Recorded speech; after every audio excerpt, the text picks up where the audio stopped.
പ്രശ്നമല്ല. ഇങ്ങളെ നന്നായി നോക്കാൻ വേണ്ടിയിട്ടാണ് ഇവിടെ സ്റ്റേറ്റ് പറഞ്ഞ സാധനം ഉണ്ട്, ഗവൺമെൻറ് പറഞ്ഞ സാധനം ഉള്ളത്. അതിന് ചുമതല കൊടുക്കപ്പെട്ട ആളുകളാണ് ഈ ഗവൺമെൻറ്. ഇപ്പോൾ നിങ്ങൾ വെറുതെ നോക്കുക, നിങ്ങളെ വീട്ടിൽ ഒരു 10-12 വയസ്സുള്ള കുട്ടിയാണ്.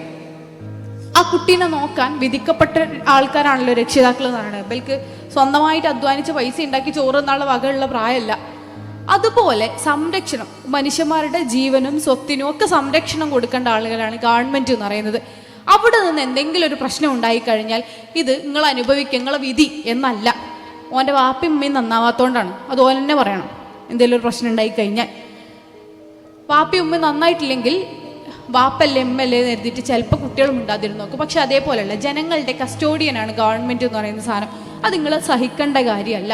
നിങ്ങൾക്ക് കറണ്ടിൻ്റെ വില കൂടിയ ചോദിക്കാം, എന്തുകൊണ്ടാണ് കറണ്ടിന് യൂണിറ്റിന് ഇത്ര രൂപ കൂടുന്നത് എന്ന് ഓരോട് ചോദിക്കാം.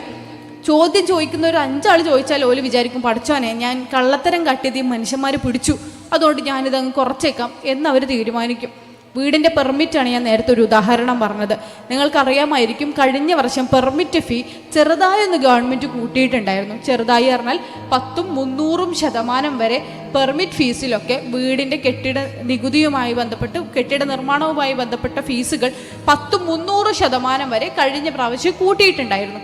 കഴിഞ്ഞ വർഷം അത് ജനങ്ങൾ മനസ്സിലാക്കി. കൂട്ടിയത് സംസ്ഥാന ഗവൺമെൻറ്റാണ്. CPIM എന്ന് പറയുന്ന രാഷ്ട്രീയ കക്ഷി ഭരിക്കുന്ന കേരളത്തിലെ പിണറായി വിജയൻ്റെ സംസ്ഥാന സർക്കാരാണ്. അവർ കൂട്ടിയിട്ട് പറഞ്ഞു, പഞ്ചായത്തേർക്ക് പൈസ കിട്ടാൻ വേണ്ടി ഞങ്ങൾ ചെയ്ത പണിയാണെന്നൊക്കെ പറഞ്ഞു. പഞ്ചായത്തുകാരും ഇന്നേ വരെ അവരോട് പോയിട്ട് പൈസ കിട്ടാൻ വേണ്ടി പെർമിറ്റ് ഫീസ് കൂട്ടണമെന്നൊന്നും പറഞ്ഞിട്ടില്ല. പക്ഷെ അവർ കൂട്ടി. ജനങ്ങൾ എന്ത് വിചാരിച്ചു? ഓ ഞങ്ങളെ വിധി എന്ന് വിചാരിച്ചാൽ എന്താ പ്രശ്നം? 100 രൂപ കൊടുക്കേണ്ടടുത്ത് 300 രൂപ കൊടുക്കേണ്ടി വരും. 100 രൂപ കൊടുക്കേണ്ടടുത്ത് 1300 രൂപ ചിലപ്പോൾ നിങ്ങൾ കൊടുക്കേണ്ടി വരും. ജനങ്ങൾ പൊട്ടന്മാരല്ലാത്തതുകൊണ്ട് അവരങ്ങനെ വിചാരിച്ചില്ല. അവരതിനത് പ്രതിഷേധം ഉയർത്തി.